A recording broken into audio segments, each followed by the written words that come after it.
This is MC Fireside Chats, a weekly show devoted to the outdoor hospitality industry, hosted by Brian Searl and Kara Sismadia. You'll hear from special guests that focus on topics to help your business succeed, all backed by Modern Campground, the most innovative news source in the industry.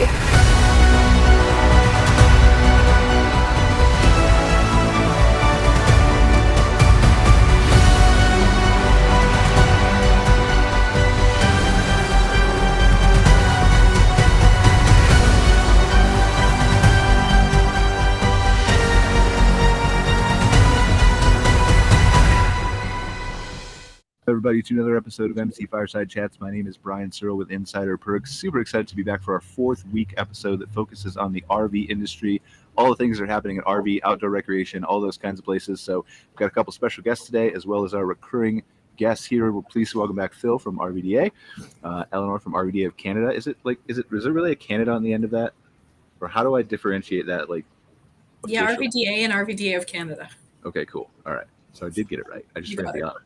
Shane Devenish from the Canadian Recreational Vehicle Association, and Susan Carpenter from the RV Women's Alliance. Super excited to have all you guys back with us to talk about the RV industry and things that are happening there. And our special guest here, we got Sam Shapiro from Grounded, who's going to discuss his innovative electric camper van that does drive. We figured that out before the show started, in case anyone here was curious. And we have Jason and Alison Takacs. Did I pronounce that right? Takacs? Well, most people butcher it, Brian. Takacs is just fine. Oh, okay. It's just so you don't it's just fine to call you, but you got to be authoritative and yell at me because I did it wrong. Takacs is just fine. It's been Americanized, so. All right, Takacs.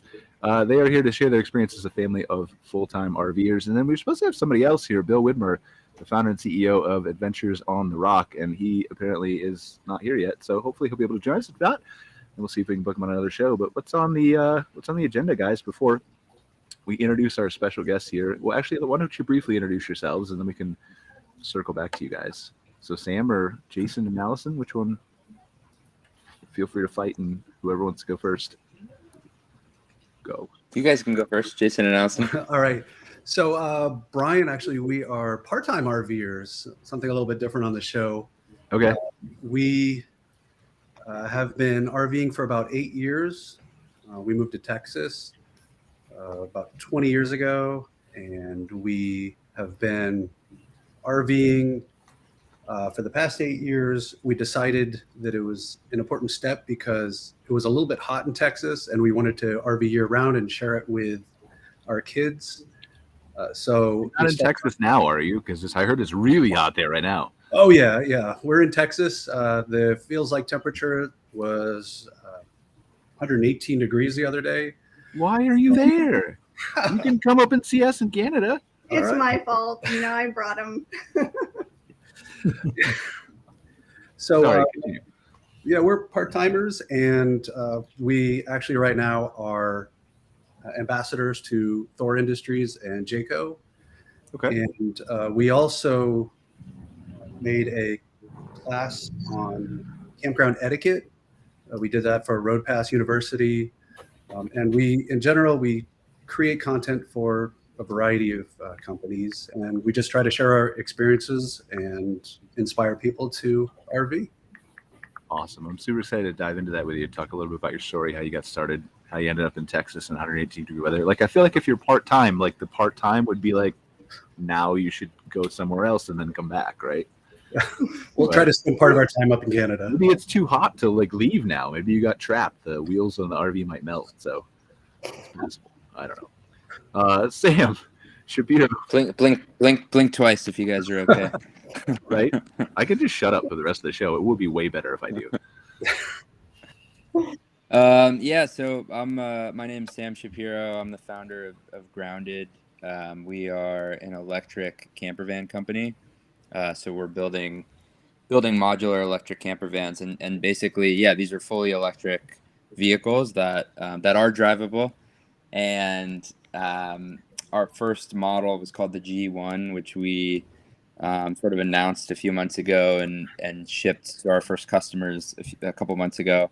Those were built on the Ford e-Transit platform, and we are currently in early production of yet to be announced G2, which will be a much longer range electric camper van with 250 miles of range on a single charge, and we are currently starting to build the first few for our first customers. Awesome. I'd love to dive into that with you and explore a little bit about your journey and how you see the industry kind of changing and stuff. But before we talk to our special guests here, regular guests, is there anything that's happening in the RV industry that's super important that's come across your desk in the last month since we opened on the show, or Phil, since 2022 when you were last on the show, that you'd like to share with us? Well, I think, it's pretty well known that the market has softened quite a bit since, a year ago. The industry's making adjustments, a lot of production adjustments to match up with the current retail demand.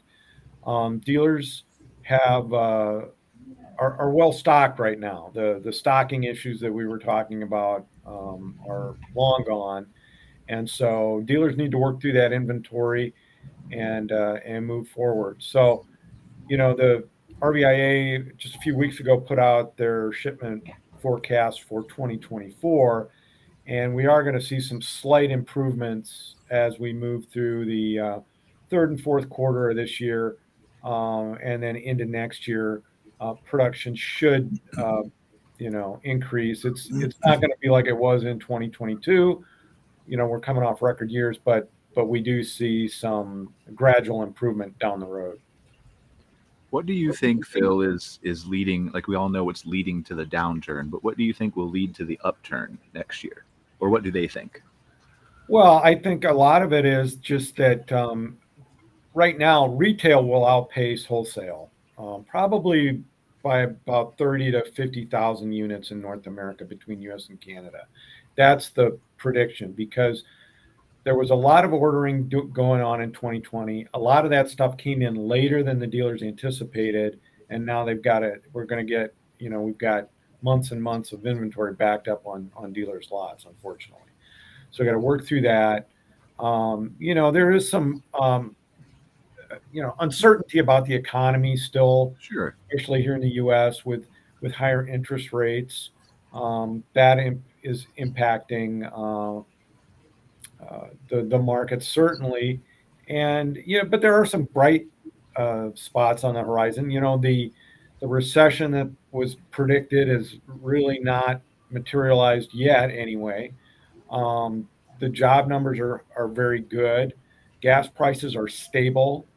This upcoming 4th of July weekend is going to be the biggest travel weekend ever, according to AAA. So, people are getting out there. I'm also hearing traffic to some of the major websites, the consumer websites like RV Trader, and even dealer websites are reporting a lot of good interest. People just aren't pulling the trigger on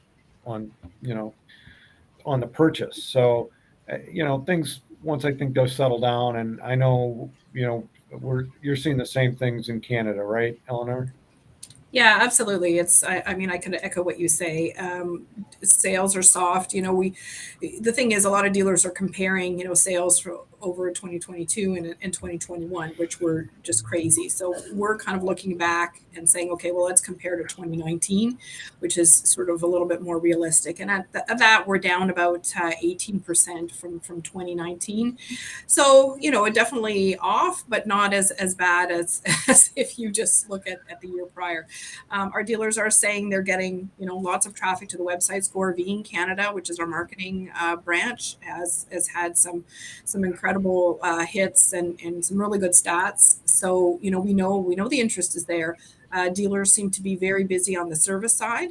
We're always needing more service technicians in the industry, but so we see people are interested in using their units. Our campground operators are telling us that they have really strong bookings. So I think it's just people are potentially delaying a purchase this year because of uncertainty, higher interest rates, and maybe just delaying that till next year. So let me ask you this, Sam, and I didn't mean to give you kind of a hardball at the first time here, right? I'm going to let you introduce your company, but just as we're talking about this, right? You coming into, and how long have you been in the industry? When did you release the G1? A couple months ago. Okay, so coming into the industry, how does what Eleanore and Phil are talking about impact you, or does it, or is it different because you're developing a new product that isn't traditional at many dealers? Yeah, I think that as an early stage startup doing something that's innovative and sort of different than what's out there, that we're reasonably well insulated as a company, to be honest with you. I mean, obviously like the economy and the interest rates, definitely do have an impact. I mean, when we're talking to our customers about financing options and things like that, obviously it's not completely insulated, but but uh, it's not as though we're doing high volume right now, right? Because we're Yeah. early stage, we just started, and so we're pretty focused on finding the early adopters who are really enthusiastic about going electric, um, and so yeah, we're pretty focused on those people, and there are a lot of them out there, and so yeah, that's kind of my answer there. So tell us the origin story, right? How did you decide to, one, get into the industry, but two, get into the industry in a new, innovative way? For sure, yeah. So growing up, I definitely enjoyed outdoor stuff, but like my family was never an RV family. I had never really stepped foot in an RV, actually, throughout childhood and growing up. And then um, I lived in New York, so I was kind of a city person after college, and I lived in Manhattan for 5 years, and definitely would try to take outdoor trips when I could, but again, like nothing like owning an RV or anything like that. And then COVID happened, and I went back to Atlanta, where I'm from, and kind of did a COVID bubble with my family and my partner's family. And after a few months of not really doing very much, through spring of 2020, I ended up buying a used cargo van, Chevy Express 2500 cargo van, and upfitting it into kind of an RV, sort of like a DIY build. And that was my first time really doing anything like that. And then my partner and I traveled around the country in that van for months, and we worked remotely, full-time jobs, and we would work from campgrounds, we'd work from Cracker Barrel parking lots, we'd work from really like wherever we could, and we went really all around the country, and saw a lot of national parks, and it was just a completely different way of living, honestly, and totally changed our perspective on life and on what's possible in terms of lifestyle and things like that. And so never really felt as connected with nature until then. And it's not like I necessarily wanted to be full-time 365 days a year, like living from a van, all of a sudden, but definitely opened my eyes to sort of other ways of living, other ways of working.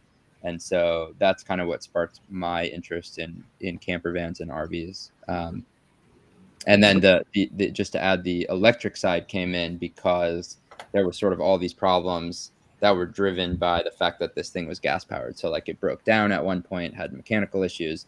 You're constantly doing maintenance. You're paying a fortune in gas when you're doing that much traveling. Um, in terms of the inside experience of the vehicle, sometimes you just have to turn it on and run the engine to charge the house battery, which is loud, and you get air pollution and noise pollution and stuff like that. So I think this is actually a really interesting topic, and thank you for sharing. We're going to get back to grounded, I promise. But I'm very curious here, Eleanore and Phil, and we've talked about how COVID many times has changed this industry, right? Mostly, I think, from a perspective of new people were exposed to the RV camping industry, as we just talked about with Sam, who either bought RVs or experienced it for the first time, found that they liked it, things like that, right? Which is great for the industry. But have we ever really talked about the new entrepreneurial blood that has come into the industry as a result of this? Like Sam, would we have had as much innovation in new things like electric vans and stuff without COVID, do you think? Would have, like, I'm sure it would have come eventually, but Well, a lot of it is driven by the chassis that are available, right? And the Ford Transit is an exciting development. And the chassis makers have said they're going in this direction.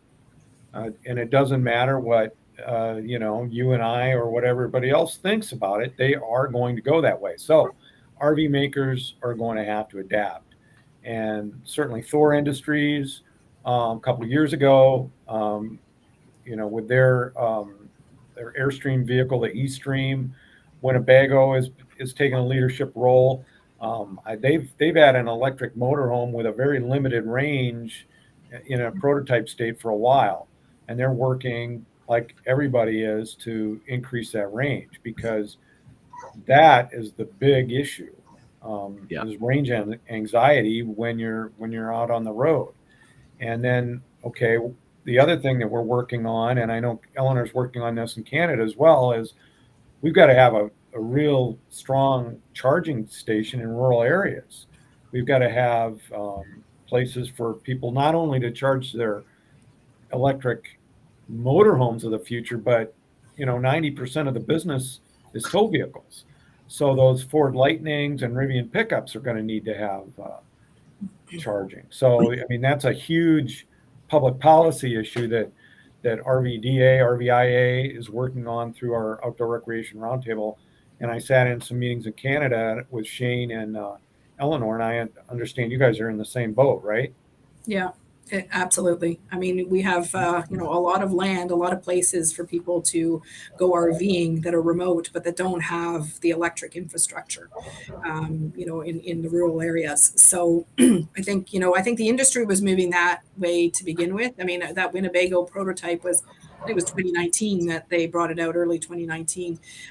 So before the pandemic, but yeah, more concerned on the tow side almost, because when you look at the industry, motorized is a smaller segment, but look at all the tow vehicles that have, the trucks, but also all of the components that are, starting to work on batteries inside the units themselves. Like where are people going to be able to charge to be able to utilize their units effectively? Sam, do you want to talk a little bit about battery anxiety and G1 to G2, if you can share anything about G2? Yeah, we're not publicly sharing who the chassis partner is yet. Well, that's okay. Just the battery. Like you mentioned that it was going to be a longer battery. That's why I was. Yeah, no, for sure. I mean, first of all, like, yeah, you guys are exactly right. Like, obviously, the range is sort of the single biggest concern, most important thing when it comes to building electric RVs. But I think like very long term, just like with every other aspect of electrification of vehicles, every other vertical, I'm very optimistic about the development of the technology and the battery density and the charging infrastructure and all those sorts of things.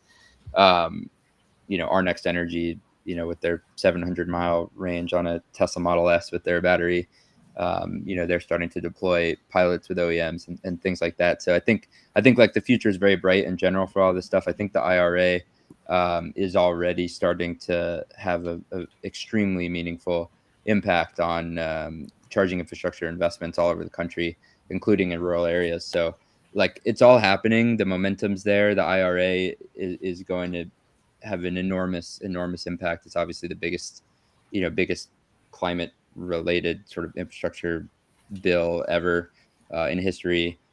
So it's all happening. It is just a matter of time, I think, and that's why, like, there will be this phase of early adopters. And I think like even now today, I would make the case that there is a strong case for having an electric RV today, which is that when you go to an existing charging station, a lot of people, a big complaint with EVs charging is the amount of time that it takes compared to refilling a tank of gas, right? Gas takes 5 minutes. Charging up a EV can take, depending on how much, 30 minutes to an hour at a reasonably fast destination charger. Well, if it's a passenger car, then, you could sit in your car, you could like walk around. But if you have a camper van, you can go in the back, you could take a shower, you can cook a meal, you can take a nap, you can lay in bed and watch TV. So in a lot of ways, like the charging use case actually becomes a lot stronger with an electric camper van than like a passenger EV is sort of one thing. Another thing is that campgrounds today already have electrical infrastructure. Most do for RV hookups. And so, obviously, just like with homes in America, if everybody all of a sudden was like plugging in level 2 chargers into campgrounds, like that would cause a problem, no doubt, with the existing infrastructure.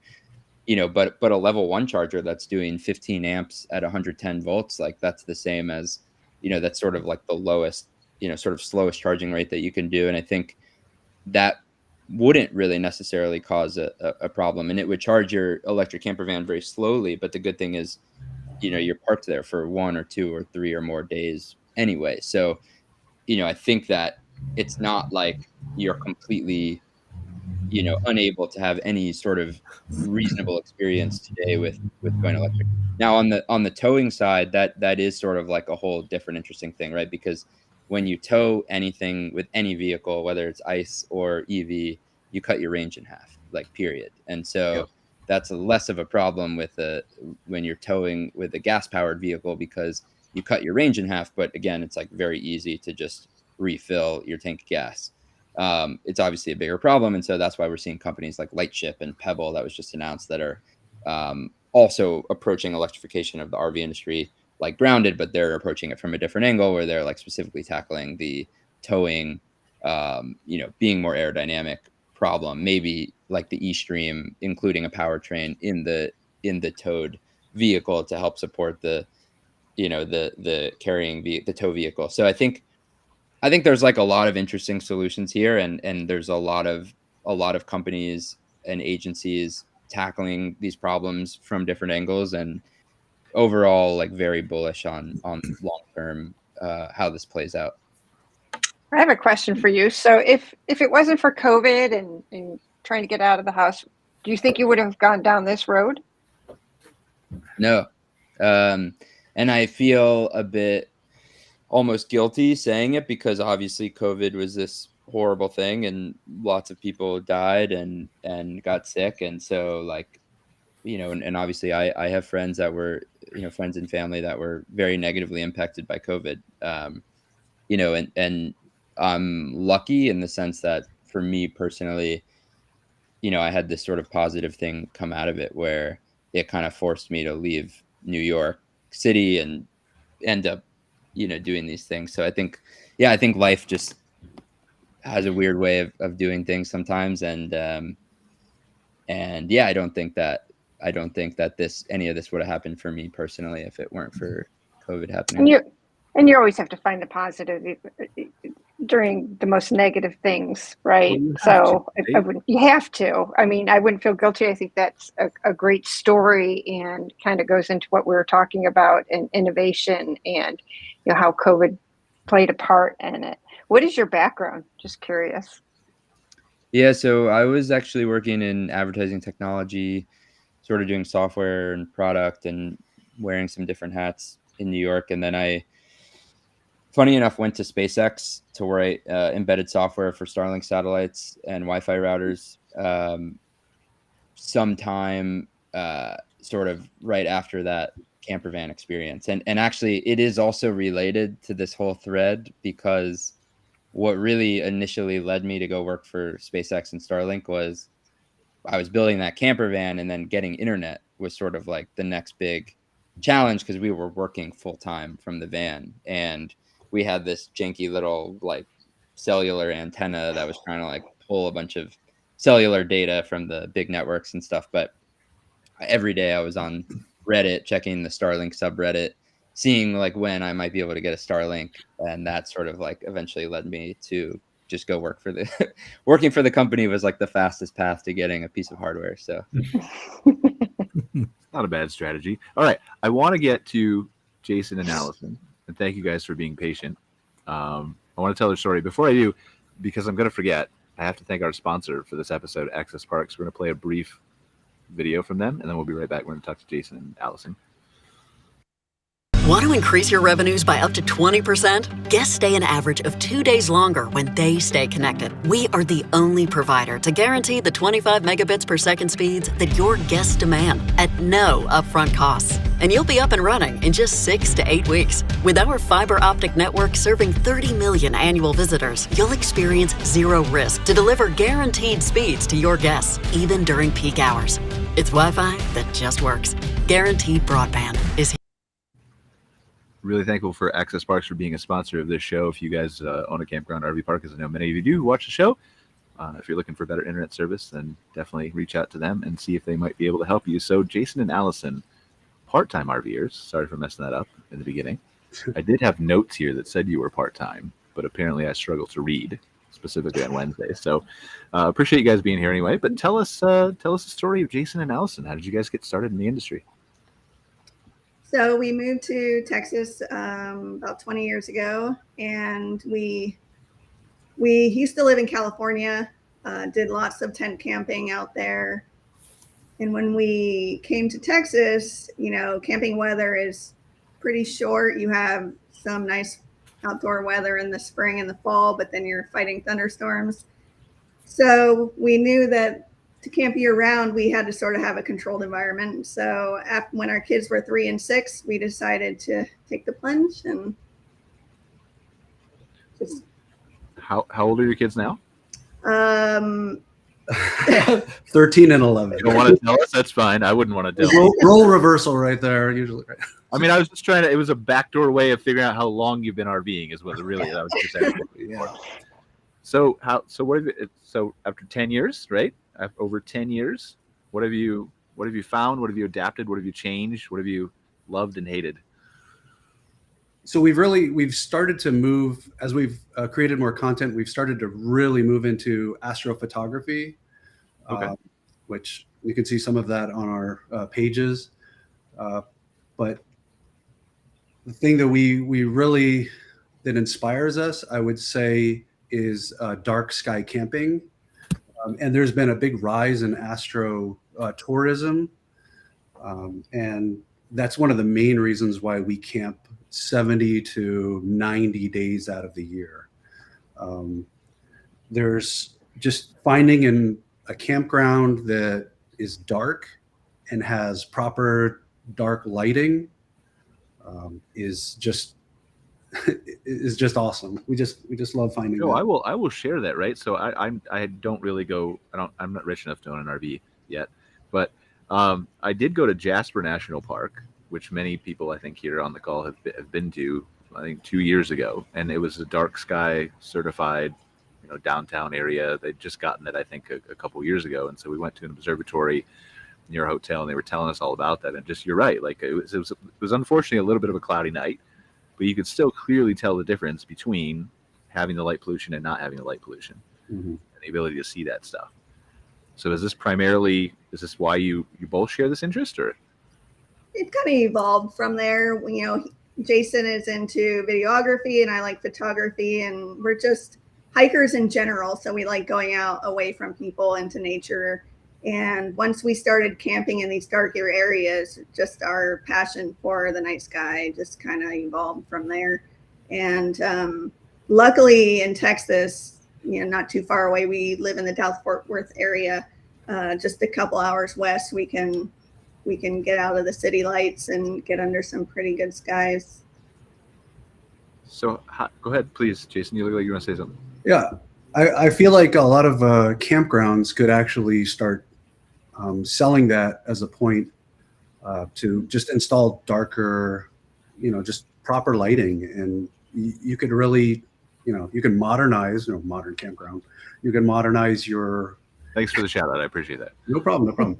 You can actually modernize your campground for not too much, for like it's an easy return on investment. Like it's a nice. What can I ask? What makes a good campground for stargazing? So first of all, you need to be in a darker sky location, and you can find any light pollution map online and see kind of where you would want to be. And then from there, you want to be somewhere where the campground minimizes the night lights. And that's kind of where like astro enthusiasts, they go there and they target those areas. And I think especially now with the phones that are capable of astrophotography, there's just been this huge interest. We've gotten a lot of messages from people who've never even seen the Milky Way and who just are asking us, well, where can I go? How can I do this? And, we do see the interest growing.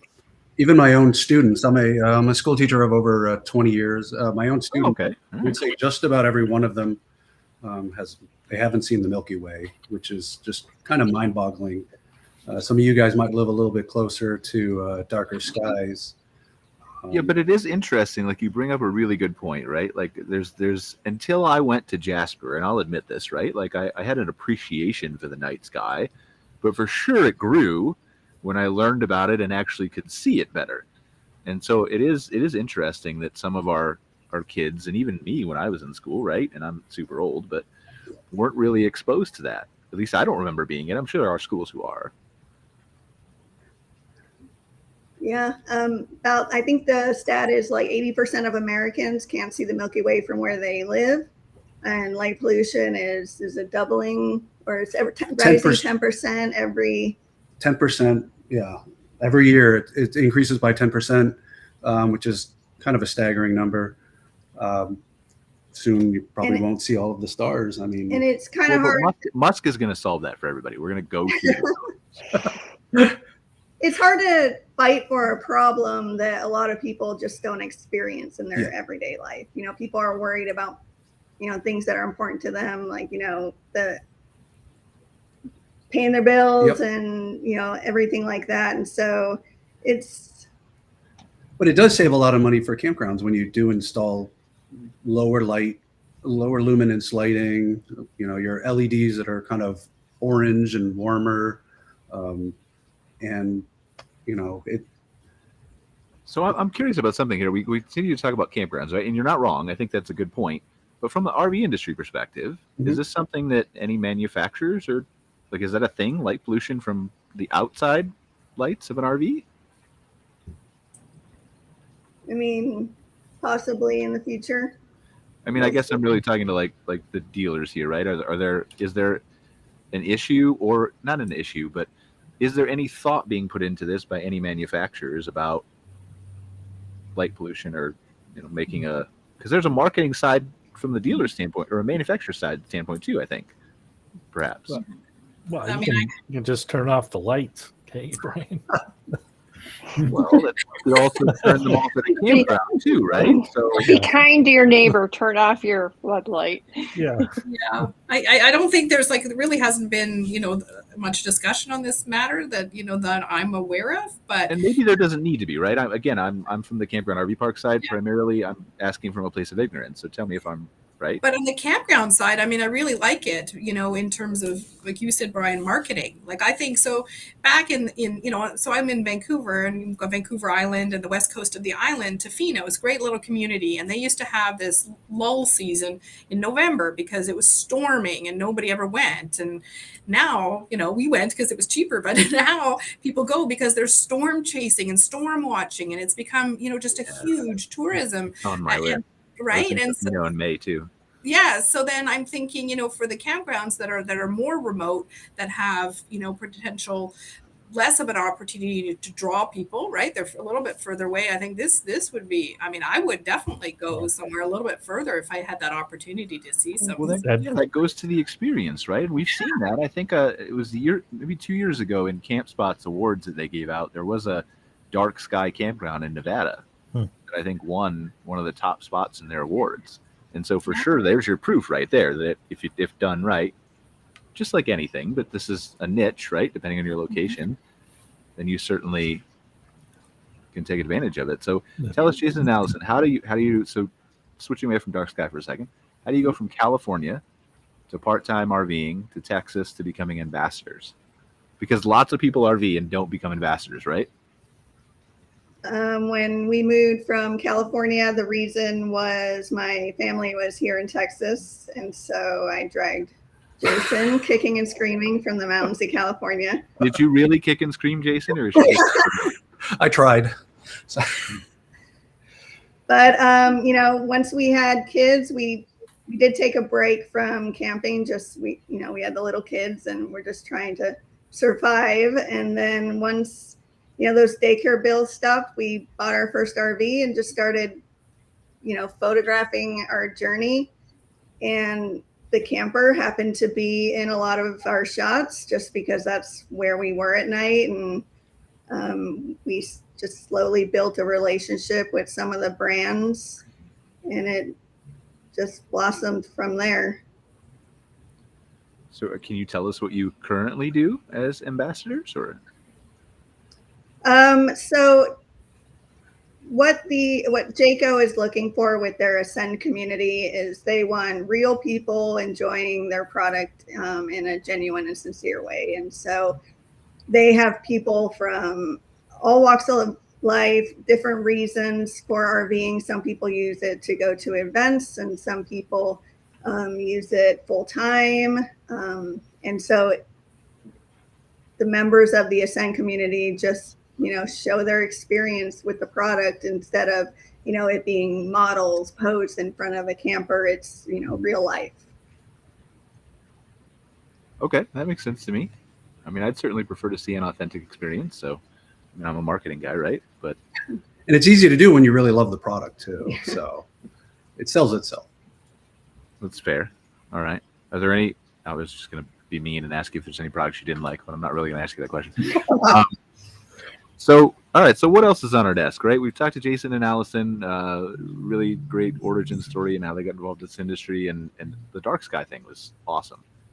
Talk to Sam. Shane, what's going on in your world? You seem really quiet today. You ask one question, but no, it's a good conversation. I just letting it flow. A couple comments. I've never thought of an amenity or a service being stargazing. I don't know of any campground in Canada that lists night sky watching as one of their. I don't know of any either, but there has to be. Well, I think there should be, and I think it's something that we should look about, adding, because I love stargazing. I love going up to Muskoka and trying to find the Big Dipper or the Little Dipper or whatever. I still can't really find them, but I still like to try. But it's a neat amenity, and I think campgrounds need to promote that.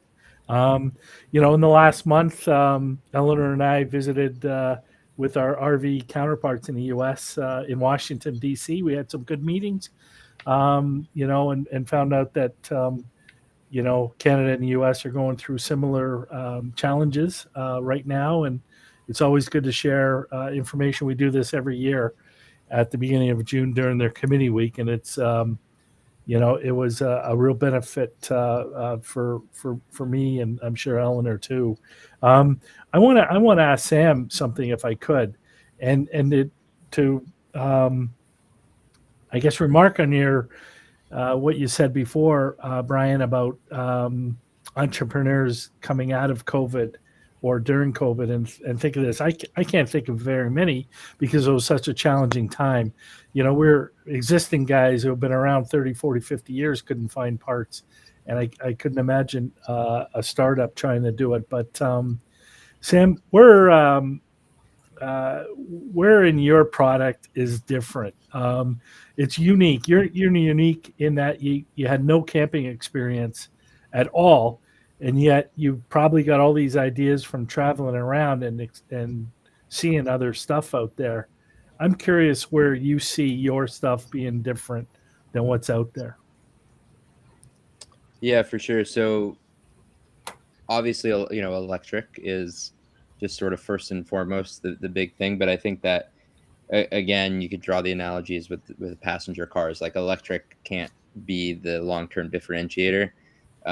We're seeing that now with, sort of all of the competition really stepping up against Tesla finally with EV passenger cars.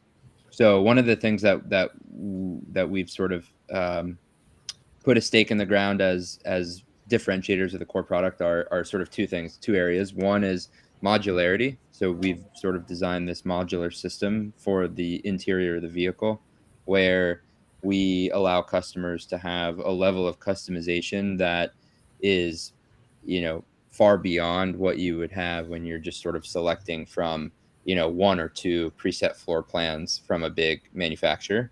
And so it's somewhere in between that versus, you know, at the other end of the spectrum, the other existing option is you can go to kind of a very custom one-off shop and you know, ask them to build you something totally custom, but that you're going to pay kind of a fortune for, and there's going to be a very long lead time. And, you know, those shops are doing a very small handful per year. And so we're trying to position ourselves in the middle where you can, you know, we have a component library of here are the different furniture pieces, here are the different battery sizes, that sort of thing. And you can choose which layout you want. You could sort of drag and drop, like, I want the kitchen piece in this corner, or I want it over here instead, or I want the half-size kitchen piece or the full-size kitchen piece, that sort of thing. So modularity is number one. And then the second thing is on the digital experience, which I kind of hate that phrase, but we're innovating on sort of like the app and the digital experience. And this app, this Grounded RV app, lets you control everything, monitor everything, do it remotely. And so we're trying to make that part of the experience more sophisticated than what you might find in some of these other RVs today. Can you use the app to turn off your lights if Jason and Alison are camping next to you? You can. Yeah. Well, we need to add a no pollution button, and then it just shuts everything off. Perfect. All right. So, what else is happening? I think we should talk about for a second. I think we should, because we haven't done the show before, the legislation. Like, Phil, you were there in DC, right? So Phil, Eleanore, Shane, Susan, were you there? Didn't make it this year. Susan. I know. Right. We're going to find something to talk to you about in a second, Susan. So Phil, Shane, and Eleanore, tell us, because I think this is important, right? What were the priorities of RVIA, RVDA, when you guys, CRVA, when you went there? And what did you accomplish, and how did you think it went? Well, the priorities that we talked about in DC earlier this month were America's Outdoor Recreation Act, which would not so much spend money, but loosen policies to allow more public-private partnerships to develop campgrounds, marinas, rural economic development initiatives to increase and improve the number of campgrounds on public lands. And I know some of the campground groups don't like to hear about that, but the fact of the matter is the federal government is not put the investment in to either maintain or modernize the campgrounds on public lands. And we've got all these new RVers that want to experience both public camping and the private side. So that's a big priority. We've also got a tax issue, which is kind of inside baseball, but the interest on floor plan loans for RV dealers is treated differently under motorized and travel trailers right now for certain dealers. So we're trying to get that fixed. And then the manufacturers are having an issue with a component called Luon that goes into a lot of RVs. It's a lightweight product that is only made in Indonesia, and there's some tariff issues on that. I don't know if you have those same issues in Canada, but it's costing the manufacturers more money, which in turn costs everybody down the whole supply chain more money. So they're trying to fix that. But some good discussions, and we had great participation from a lot of the senators and U.S. representatives, and there were also some meetings with the administration. And I know Shane and Eleanore did the same thing in April, right? Yeah, we had. Like that was the softball to talk about it. Oh, there she goes. All right. Sorry, it's muted. Yeah, we did the same thing. It's very similar. We bring people from across the industry in Canada, from the campground sector, from the manufacturers and the dealers as well. And we host members of parliament. We actually had some RVs on Spark Street, which is a pedestrian street about a block away from the Parliament buildings, and had a small campfire there with giant marshmallows, brought people in, but really to create awareness, about the industry, about the economic impact that our industry does have, and then to talk about our issues. And they're similar, access and investment in infrastructure and parks, for Parks Canada and their campgrounds. Not just the campsites themselves, but just all of their amenities. That's a huge one for us. I mean, our government does give funding to Parks Canada, but it always seems to go more to roadways and bridges, and we do need to have people to be able to access campgrounds. And then I know Shane, they have still sort of some taxation issues on the campground side. So yeah, I have to applaud what the U.S. does with their Outdoor Act and all the advocacy work that your roundtable does. It's we're very envious up here. We'd love to have something like that up here, but we can't convince the government to expand their thinking, and they only really just do some Parks Canada stuff. Yeah, I mean, you'll get there, right? Like, let's be optimistic, Shane. Yeah, thanks, Brian. I'll be on the other side. I'm doubtful. Well, all right, I'll be positive for you, Shane. But talk to us. So talk to us about this, right? So the three of you who went to DC, for those of us who, for non-RV and camping related reasons, try to keep politics at a distance sometimes, right? There's a perception that nothing ever gets done in DC or Ottawa, right? What does this actually look like from your standpoint when you're going to DC? Because we know it's very important. We know a lot of things get done, right? But from the outside looking in, we don't understand a lot of it. So what does the day look like? How do you convince these senators and the administration and MPs to pay attention to the industry's needs? How do you get them to move? Well, if you look at the outdoor recreation industry as a whole, it is somewhat of a white hat issue. It's hard to be against going outside. It's hard to be against cleaner waters. It's hard to be against improving camping. It's not a highly partisan issue. Now that some of the details can get partisan, right? But by and large, we've been able to put together bipartisan bills. In fact, one of the big bills that passed that President Trump signed was the Great American Outdoors Act. That was one of the major pieces of legislation of that year because it's the only thing Republicans and Democrats could actually agree on. And then the other thing is you're trying to take some common sense issues to them and say, look, the outdoor recreation does what? It helps people's overall, their mindset, right? Like we saw in COVID, outdoor recreation participation spiked. It creates jobs, and it creates jobs in areas that, in some cases are economically depressed, and why we have rural development initiatives. So, you're coming with them with common sense solutions to problems instead of, asking for a handout or some partisan issue that only one side or the other is going to agree with you on. So it's a very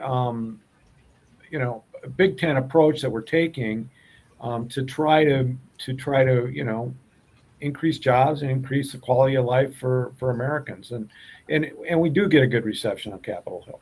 So what you're saying is this, Bill, I had a really super high opinion of how hard it was, and you're just saying it doesn't take as much effort as we thought it did. So. Well, it's hard because I'm just giving you a hard time. Moving We know it's hard. Yeah, there's so much gridlock.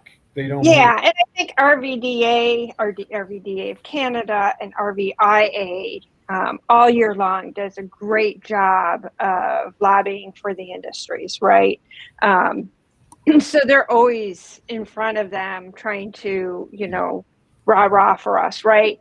But to your point of Washington, D.C., because I've done it for many years, not with just only the RV industry, but the automotive industry, is it somewhat humanizes it, right? So RVIA and RVDA can go in front of them all the time, but then we have the opportunity to sit in front of our legislation and say, this is what it's affecting, right? We have our own opinion. They get to see the human side of it, and the businesses and the companies that, are working towards it, and it affects. We get to see our congressmen and senators and all that stuff, to have that opportunity to talk to them as well, and to see how it all works. I mean, it's a really, nobody's done it before, it's really kind of a fascinating thing to do, to go to Capitol Hill and sit and talk to these people about, your companies, your industry as a whole, and put some company names and faces in front of it. Well, and I think that's why I wanted to bring it up, and I know I was just giving you a hard time, Phil, but it is a lot of work. It is a lot of effort and coordination and planning. And yes, we are blessed to have outdoor recreation to, who's going to possibly say they hate looking at stars at night, right? Or all those kinds of things that you mentioned. But it still requires an immense amount of coordination, effort, funding, travel, talking to get the attention that you'd think would come way easier, but is necessary.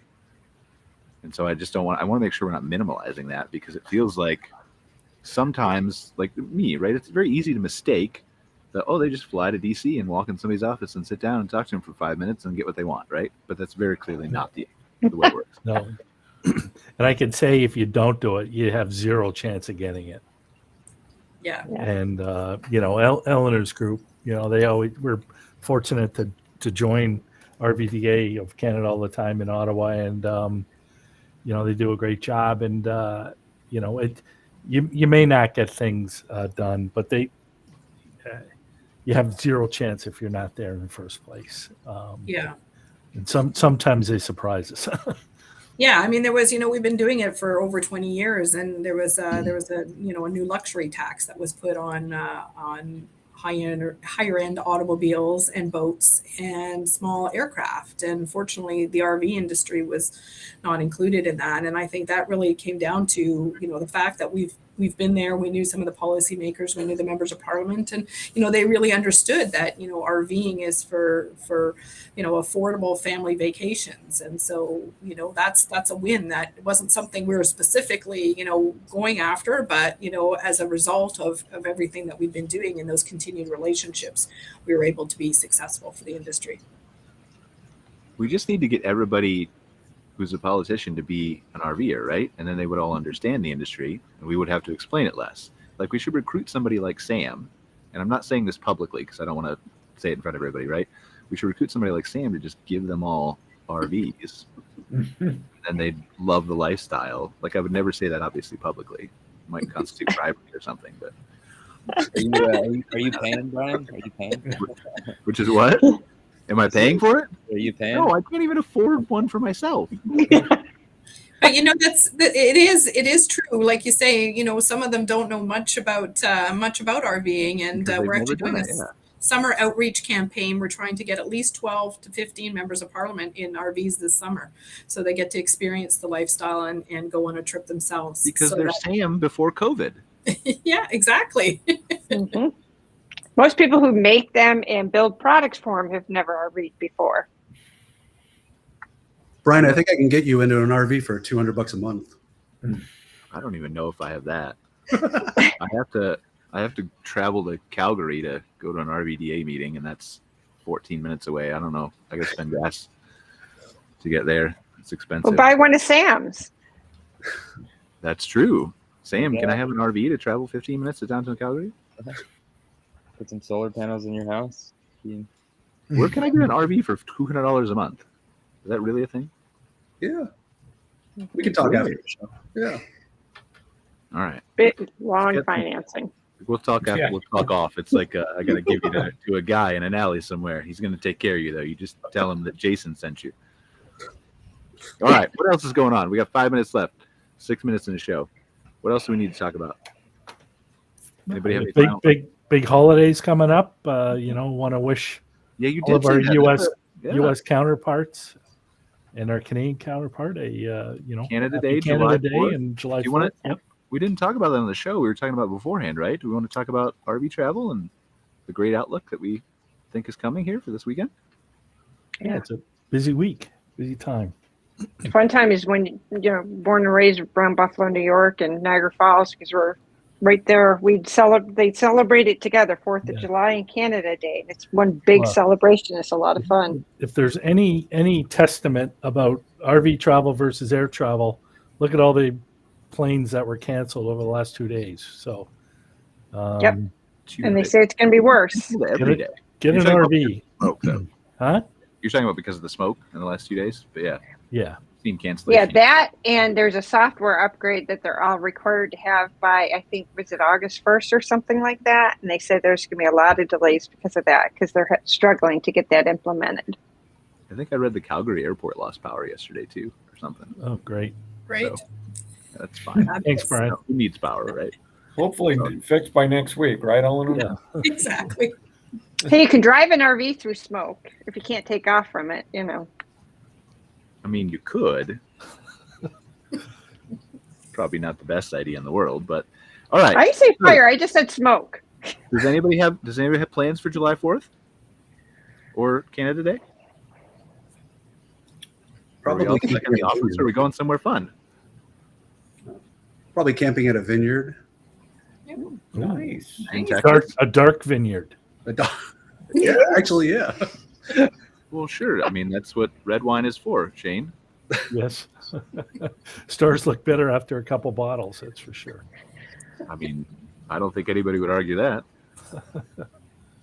Maybe a couple bottles. One bottle probably looks better. And then, you see more stars probably the more bottles you drink. Yeah, exactly. They just double. They just keep going. Double and triple and yeah. How is that Texas wine, by the way?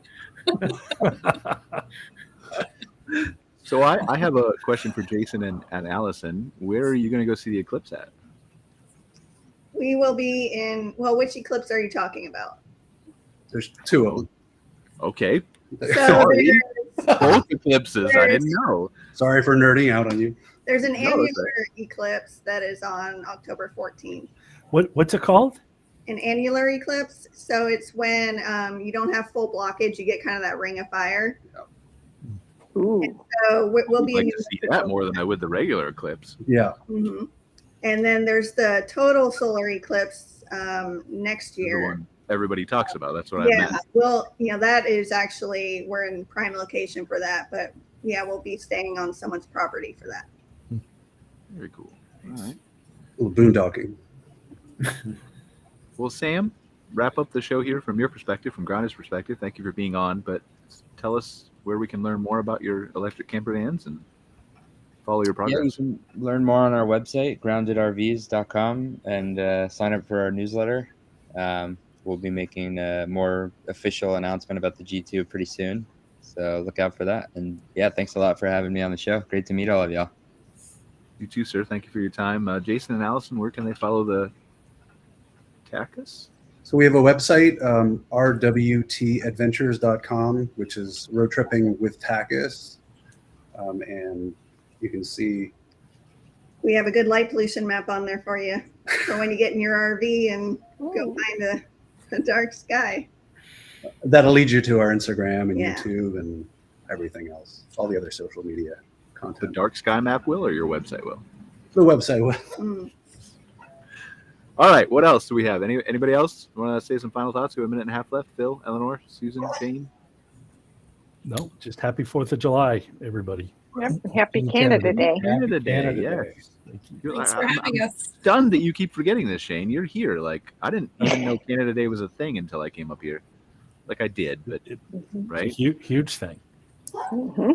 I know, but like in America, we're not like regularly taught about Canada Day. So There's a video. We should play that one time about. I think it's Thanksgiving, isn't it, Eleanor?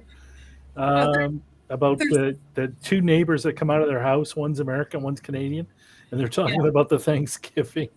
Let's play it one time. It's pretty funny. we Around have to do it for the without audio, Thanksgiving. or they might block us Oh, for copyright. But oh, we can do that sometime. Yeah, we can just. You can make Shane. You can make up the dialogue.